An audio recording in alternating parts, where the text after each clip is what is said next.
Shalom peuple de Dieu, Eza pasteur Jean-Robert Kouate, na fandi na République démocratique du Congo, précisément na ville province ya Kinshasa comme capitale.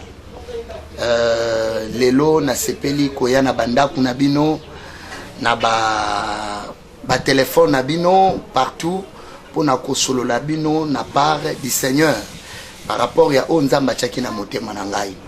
Lelo likamutu kokaki kolobela bien-aimé na habité bisiko zwami na pesi bonjour pour na ba oyo bazana tongo, bonsoir pour na ba bazana pokwa, bon après-midi pour na ba baza déjà na 12h, c'est que mutnabi mutunyoso akozwa selongo nganaye na ye ko partager na tina ya complot ou un conseil contre ma vie ou complot contre ma vie ou une réunion contre ma vie, bien-aimé.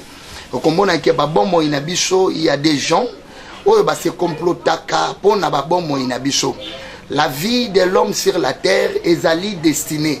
Même la Bible est koloba, Dieu a créé chaque chose ou toute chose avec un but, bien-aimé. Et là na mutu ya moko ndeti na nzamba kela keloko. C'est que bisonyo sotoza boyo ezali volonté mutaka na mokili awa pour akokisa eloko moko. Il y a des réunions qui se passent la nuit ou pendant les jours, surtout la nuit contre bon moinayo ou ezali libanda. Il y a volonté en Zambé, mususu pesa na volonté en Zambé.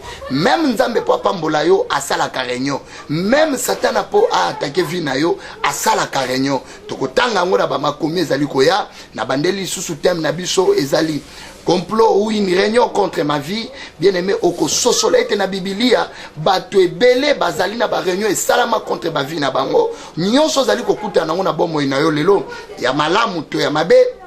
Yeba ete eza réunion moko esalemaki po ete yango ekoma toyomona eloko wana tozali kotanga na 1 roi chapitre 22 verset 19 à 23 natangi na kombo na Yesu Kristu tozali kotanga ezali lisolo ya roi Akab azaki mobali ya Jezabel azalaki reine kouta na mboka Moabit aye na kata Israël. Maintenant, tango ezalaki interdit mwana Israël abala libanda ya Israël. Et puis Eli, le prophète Eli a Nathan wana atakaki roi Akab. Ebisaki alobi mais pourquoi kokoninga mwasa libanda? Comme atelemelaki liloba Nzambe, atelemelaki mosala Nzambe, Eli a prophétisé ka pona bombo ya roi Akab. Que misuni na yo bakolia ngwe pa bambo pona Jezabel. Makila na yo bakolembo la ngwe pa bambo pona roi Akab. Okokufa na guerre bakokato mutu ezalaki prophétie esalemaki tomoni ke prophétie wana Eli akei tomoni ke Elisa akei mais prophétie yango ekokisamaka te mais Nzambe lokola Biblia elobi azalaka sima ya maloba ya basali na ye po akokisa yango il falaki akokisa prophétie oyo ezalaki ya Eli mais Nzambe po akokisa prophétie na contre bomoy ya roi Akab Nzambe asalaki tobengaka conseil na lola conseil esalemaki ya accomplissement il y a prophétie il y a Eli pour na roi Akab.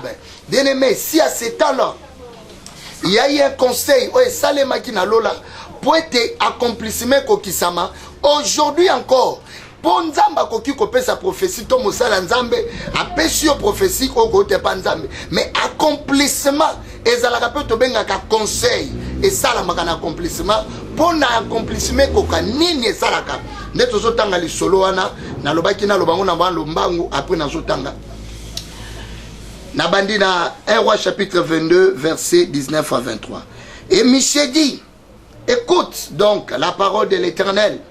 J'ai vu l'Éternel assis sur son trône et toute l'armée des cieux se tenant auprès de lui à sa droite et à sa gauche. Michée tamba ke ba consulter Michée roi Akabaninga kenoko bunda abengi moninga na ye Josaphat ayebisa lobi metoko sala ndenge nini Josaphat ebisete avant qu'il ne faut consulter basala Nzambe roi Akab abengi si basala Nzambe na bayeba ba prophète ozali école des prophètes ayisi ba on a lingina kende lingina consulter Nzamba lobi nini mais na yango tanga lobi bango nyonso ba prophétisa ki lolenge moko nde Josaphat ebisa lobi te ebongi obenga susu bango nyonso akoloba bongo ndenge mboko bwendeke nini e bon mususu azali te nde bakende koluka prophète Michée mais prophète Michée tangwa ye alobi namoni Nzambe afandi na ngwende na ye azo bango na 19 abi et Michée dit Écoute donc la parole de l'Éternel. J'ai vu l'Éternel assis sur son trône, et toute l'armée du ciel se tenait auprès de lui, à sa droite et à sa gauche. Nzamba fandi babibundeli nyonso to mapinga nyonso alola e fandi na loboko na mwasi pe na loboko na mobali. Pona nini nzamba fandaki et puis pona nini miswa monaki bongo. Tozo continuer.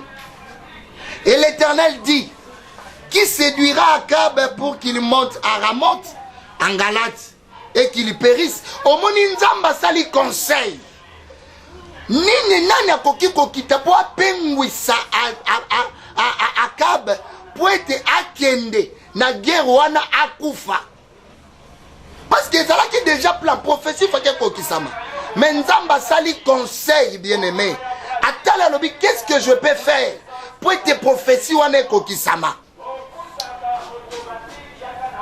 Pour qu'il périsse. Il répondit l'un d'une manière et l'autre d'une manière. Et un esprit vint se présenter devant l'Éternel et dit: au moment que Nzamba lobi, banyo so bazo répondre, bango pe sabaide. Eza une réunion et salami pour l'accomplissement et la prophétie. Bien-aimé, Dieu peut te promettre une chose. Eza malam, mais yeba que pour l'accomplissement, eza ka sous processus mouchouch. Réunion et salemaka. Ndenge salema ki na ta ya prophète Michel pour na Akab. Nzamba sali réunion zo ka Bible lobi motu na mutazo répondre na lolenge na ye. C'est que nzamba tikaki yo moni ndenge nini pour l'accomplissement. Et un esprit vint se présenter devant l'Éternel et dit: moi je les séduirai. L'Éternel lui dit: comment? Je sortirai, répondrait-il, je serai un esprit de mensonge dans la bouche de tous ces prophètes. L'Éternel dit: tu les séduiras et tu en viendras à bout. Sors et fais ainsi. Molimo moko eteleme lobi non. Ngana zokende nakocha molimo ya lokuta naba prophète wana peut ba prophétiser lokuta. Bien aimé, je pense que na makomi oyo oko comprendre déjà que conseil salemaka pour na vie moko na moko. Molimo ya lokuta nzamba lobi molimo na lobi nakocha molimo ya lokuta nyonso wana pour na nini? Pour prophétie ya Eli. Et ça la nini est kokisama. Bien aimé, le pasteur peut passer, un prophète peut passer, mais la prophétie de Dieu, qui est la parole de Dieu, ne passe jamais. Même les qui 2 ans, 3 ans, et qu'on les kake, mais pour l'accomplissement, et c'est toujours, et le komoko o et tozali kosenga nini, conseil to une réunion. Yokaskona 23. Et maintenant, voici l'Éternel a mis un esprit de mensonge dans la bouche de tous les prophètes qui sont là, et l'Éternel a prononcé du mal contre toi. Aujourd'hui, bien aimé, voilà ce que Michel Bissalo Biomoni, Kolo a tchaki molimo et lokuta, et pas le prophète qui nous bazala qui wana, pour pas le bamabe contre bon moïnayo. Bien aimé, ce qui conseille, ne place na vandi wana, conseil réunion moko salama na lola pour écouter sa prophétie. Oyo mutape ça déjà kufa. Moutapé ça déjà kenda. Oya ki kolande lisé, yé pas koufaki. Mais prophétie nzambe fake ko kisama. Akaba kufaka ka bon, soko continuer okomona yango. Bien-aimé dans le Seigneur, na lingi na bisayo que vina yo, il y a les gens la nuit qui complotent contre ta vie. Et zali bazali ko fanda wana, ko comploter contre bon moinayo. Ils cherchent comment t'atteindre. Bien-aimé, les diables azali tellement rises. Dieu peut te promettre une bénédiction. Diable a yebi que l'ipamboli na yo ekokoma après 2 mois. Les diables connaissent ça, bien aimé. Maintenant, diable, qu'est-ce que le diable peut faire? Akoluka ça la conseil yépé. Si diable fait un conseil là-bas au ciel, diable a ko ça la nzamba a ko ça la réunion moko. Na lola, les diables aussi est capable ya ko ça la réunion contre babomo ya bana nzambi. Nini tokoki ko ça la poto zangise l'ipamboli. Bakoki ko utiliser faiblesse oninga ko keno musala boy omoni bolembu bakoki ko utiliser distraction bakoki ko utiliser pe sango ya mabe ezangi so lipamboli. C'est pour cela que tu dois avoir un esprit de discernement ko comprena ka ba conseil wana ko comprena ka makambu nyonso ezali ko leka na molili tala nzamba sali conseil na lola po akokisa prophétie oyo le prophète Élie asalaki contre bomo ya roi Akabe. Si lelo mutapesa la kai on nzamba utiliser kaye pour alobela yo prophétie vina yo azate bien aimé mais yeba ken conseil ko kiko salema. Conseil ko kiko salema. Voilà tozo tanga na Job. Job chapitre 1 verset 6 à 21. Maintenant on commence à 21 te. Nazo tanga o mona pe que conseil salemaka pour na Job. Job chapitre 1 verset 6. Yoka. Or, les fils de Dieu virent un jour se présenter devant l'Éternel et Satan vint aussi au milieu d'eux. Banana nzambe basangani ba se présenter vos nzambe. Satan pe aye katikati na bango. Yoka sikoya. L'Éternel dit à Satan, d'où viens-tu? Et Satan répondit à l'Éternel, de parcourir la terre et de m'y promener. L'Éternel dit à Satan, as-tu remarqué mon serviteur Job? Il n'y a personne comme lui sur la terre. C'est un homme intègre et droit, craignant Dieu et se tourmente du mal. Bien-aimé, et se détourne du mal.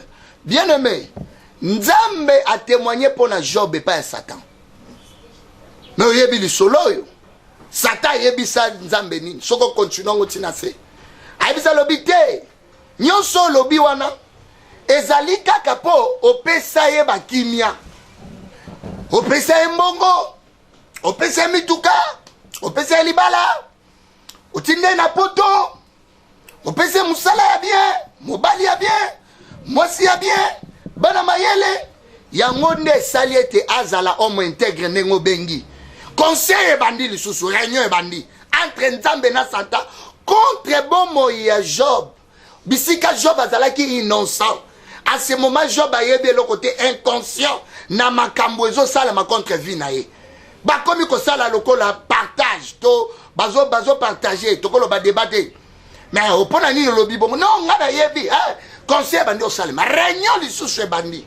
Bien aimé, makambo to sala kotanga na Biblia ezali basin. Etalisa kabiso ke lelo yo. Il y a des réunions qui se passent au ciel, même en enfer. Contre tout pour ma vie nabiso. Nzambe a livré Job et pas à Satan. Sans que Job aïeba. Nzambe a dit ça va. Ba signer accord entre Dieu et diable. Pona. Ba beti ntembe na bon moya Job. O comment na Job a okufate. O comment na Job a otikangate. Ah ngape na okeko. Bien aimé. C'est pour cela ba makamtio zo komele na vie. Ezali conseil salama. Contre vie na yo, to pour vie na yo. Au moment où Job a été livré. Mais lui, il ne connaît pas. Si nous nous commettons, pourquoi ça ne marche pas? Pour la nièce qui n'a soumuka qui non. Ça peut être sur le moment où Nzambe. Alinya pouvait na satata li sagondi manayo. Tozali mo Christ o zalaka na ba bien matérialité. Au sambe la Nzambe pour na ba bien matérialité. Mais t'as la conseil salemi. Job a joué à Baby Sindaku. Diable a Baby Sindaku à Job. Diable a Baby Sindaku a bomi bana Job. Diable a souki wanate a pesi Job malade. Bien aimé. Mais yoka mukolo bana Job bakufaki. Et ça point moko important. Baye ko ebise ke bana no bakufi. Yoka loko Job azolo babi nzamba pesi. Nzamba zui. Na inatanga za verset suka. Eza na 21. Na chapitre 1 verset 21 à Job. Et dit, je suis sorti ni du sein de ma mère, et ni je retournerai dans le sein de la terre. L'Éternel a donné, et l'Éternel a ôté. Que le nom de l'Éternel soit béni. Bien aimé, Job alobi nzamba pesi, nzamba zui. Une question, nzambe nda pesaki. Et bon, mutajo kabana Job ezalaki nzambe. Ce n'était pas Dieu, c'était le diable.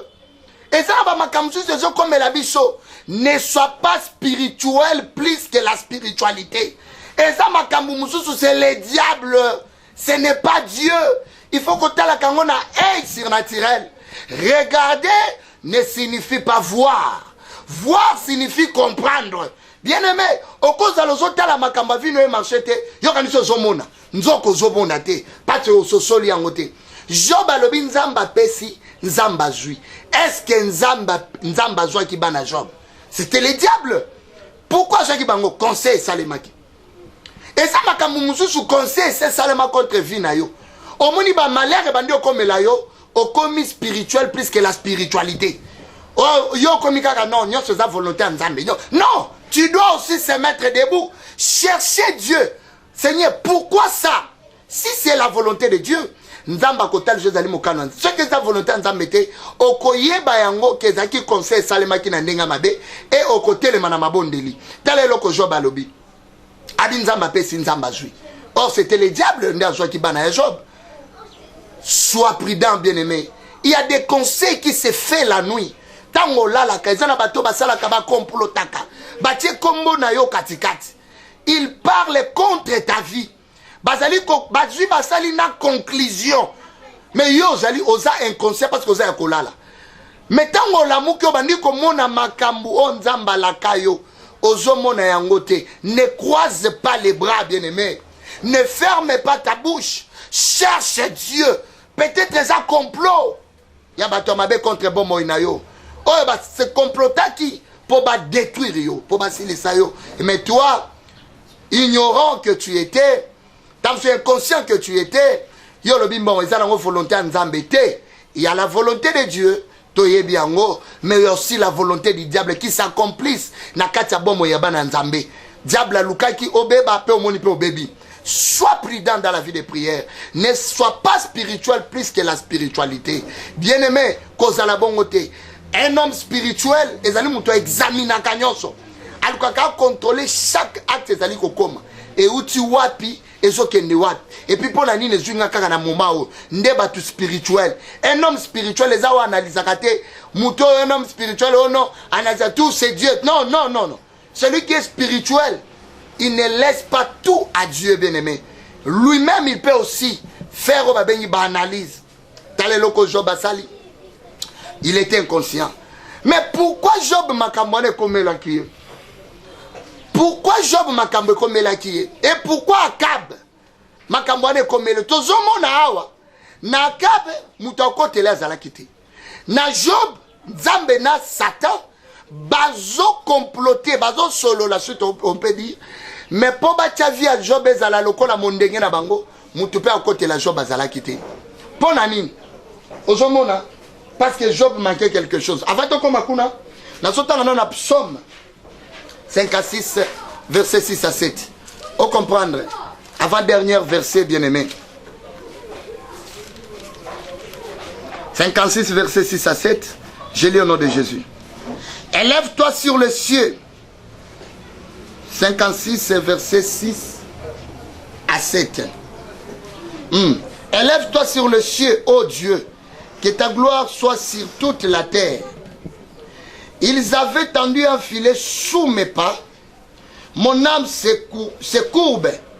Ils avaient creusé une fosse devant moi et ils sont tombés. Bien-aimés,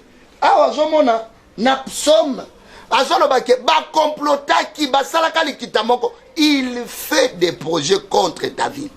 C'est vraiment la Bible, toute arme forgée contre toi sera nul sans effet. Parce que diable a koki ko sepela na existence na yote. Tango zo seka, ozana kimia, diable azana sengote. Le diable pour lui, azana posa ozala tourmenté, ozana ba souci, ozala na milelo, elongino etala kaka na se. Mais na poba koma wana, il fait toujours une réunion. Basala koto bengi réunion. Pona bomo inayo. Pona bomo ya bana na Nzambe. Nini tokoki ko sala? Poto ko Isaïe. Atelemi. Depuis to yebiye. Ale la kapia kate. Ale la cruise. Maladie coronavirus yé. Ya zokufa te. Ya zakaka bien. Mais pona nini ya zakaka bien. Bien aimé ba question bandi. Réunion bandi na butu. Sois prudent ou prudente bien aimé. Contre ta vie. Au moins, ma caméra, je vais marcher, son marché bien souté. Et ça règne seulement qui contre bon moïnayo. Et bon, yo télé mana moma wana. O luko yeba. O ils ont marché bien té. Ça règne ndenga malam. Ton ndenga mabe. Mais yoka Job. Tant ba sale les réunions, mutoko télé za la kiti. Tant ba zo sale la Akab réunion, professeur Kokisama. muta zala kiti. Mais na kovanda mingi na Job. Parce que ça moi na nzambe. Mais tala pourquoi Job muta kote la zala kiti. À l'époque, il n'y avait pas l'avocat auprès du Père, bien-aimé. Nous, aujourd'hui, nous avons la grâce, moi et toi.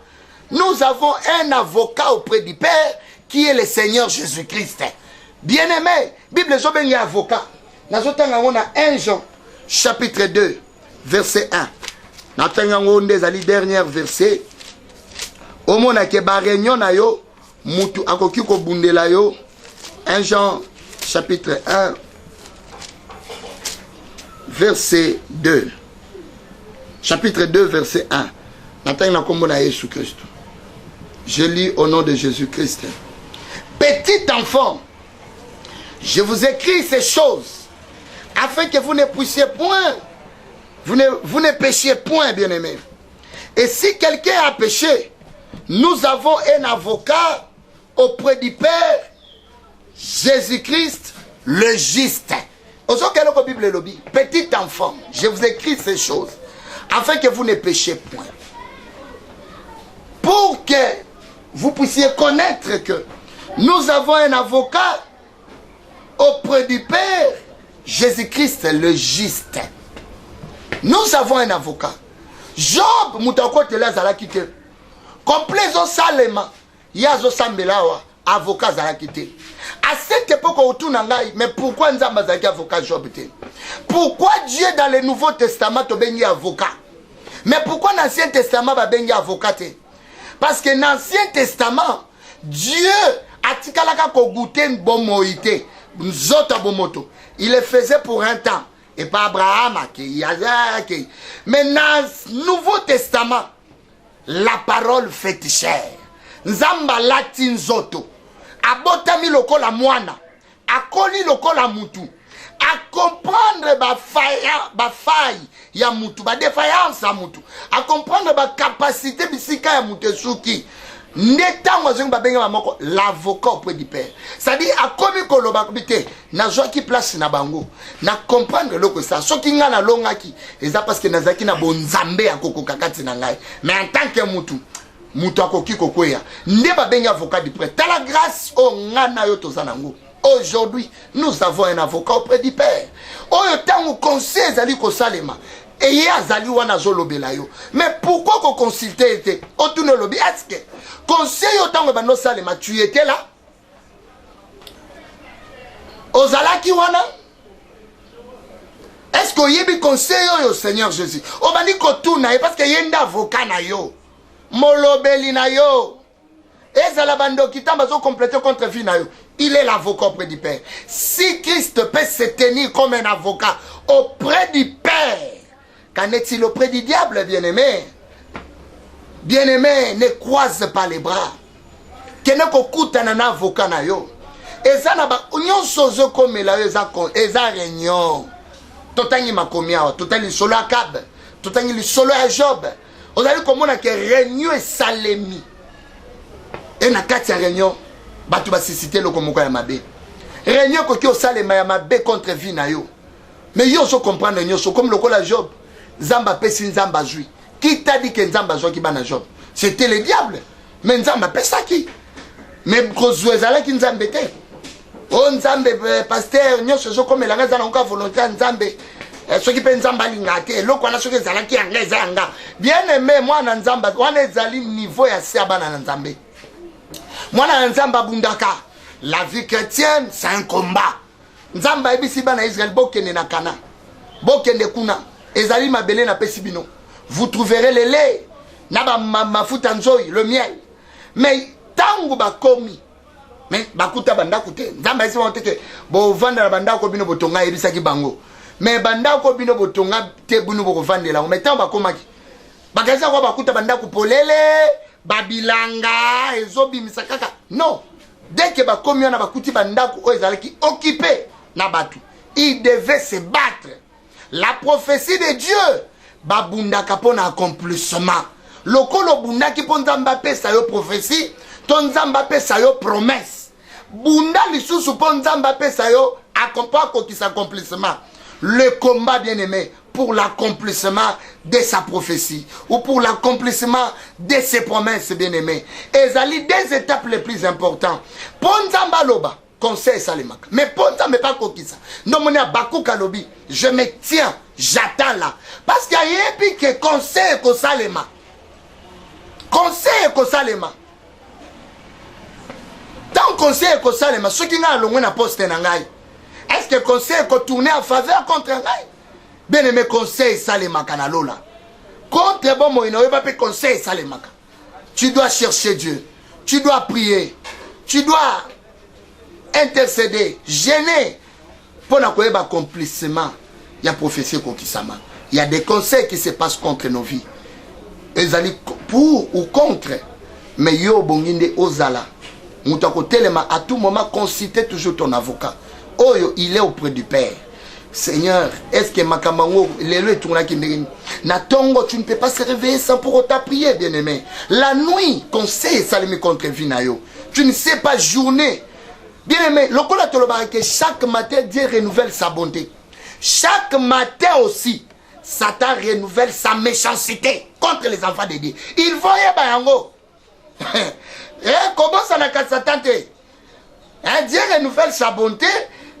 Mais les diables aussi renouvellent sa méchanceté. C'est-à-dire ceux qui nous ont fait le projet malam contre bon moïnayo. Yeba yango, diable peut accoster le projet mabe contre bon moïnayo. Maintenant, pour accomplissement, il y a deux choses seulement. Et joli quoi appartenir na yo. Na conseil ni le conseil laisser faire. Est-ce que ça na conseil nzambe? Ton na conseil diable. Réunion ana. Yondo ko yeba ko puna. C'est-à-dire le matin tu dois prier, Seigneur, guide mes pas. Conduis-moi. Nakuta na volonté na yo lelo. Chaque jour, nzamba zaka na volonté moka chela biso. Mais biso batunde, na kozalaka mutu makasi. Na koboyaka toujours ko consulter nzambe. Tokuta na ba conseil o ezali amabe. Tu dois prier, chercher la face de l'Éternel. Chercher Dieu, bien-aimé. Komiti kabongote, tala vie nous marchete. Tala bato tangina ba ondenge ba avancer. Tala baninga nonde babali, tala libalo bali. Ezata na sensité. Mutuna ma collège banate. Na mutu abalate azana sengo yo na katel bala. Tu fais que souffrir. Mon bali vie nezo marche bien te. Sans ces athées. Bana n'en parlons pas. Bien-aimé, tous ces conseils. Les conseils salement. Mais tu as un avocat auprès du Père qui est le Seigneur Jésus. Lève-toi dans la prière, consulte-lui chaque jour. Seigneur, pourquoi ça ne marche pas? Et pourquoi ça, bien-aimé? Ozala ki likolo, tala chkonengo kitinase. Ozala ki likolo, o kitinase, conseil. Tant que tu livreur déjà. Kozala bongote. Kozala spiritualité plus que la spiritualité. Tu risques de manquer beaucoup de choses. Namakamanzambe, et c'est un peu clairvoyance. C'est pour mon Christ à l'obi. Le royaume du ciel appartient au violent. C'est-à-dire, un violent, c'est lui qui est toujours à tout moment, il bouge, il bouge. Il ne reste pas calme. À tout moment, il est toujours en mouvement. Azon nga comprendre le problème nini. Nde oyo zambe achaki na motema na biso ngai moumbu nankolo pasteur Jean-Robert dans un ministère apostolique apostolat aubenganga apôtre Jean-Robert nazali na Congo Kinshasa nazali pe na Kinshasa capitale soko lingo so ba coordonner nanga numéro nangai ezali plus 243 82 196 9000 plus 243 82 196 9000 ezali même numéro nanga WhatsApp. À tout moment nakoki ko sungo na ba prière nakoki ko aider on a ba requête ba problème comme elio pasteur na moni so simbate nako aider yo comme nanga pasteur Jean-Robert olingo zwanga plus 243 82 196 9000. Que Dieu vous bénisse. Je t'aime Seigneur, je t'aime Jésus. Amen. Alléluia. I love you Jesus. Amen. Mon Seigneur, c'est toi que j'aime, c'est toi que j'aime, et c'est en toi, mon cœur, toujours à toi. vyake tajaribu moja na mwingine kunena habari toka mbinguni. Amen.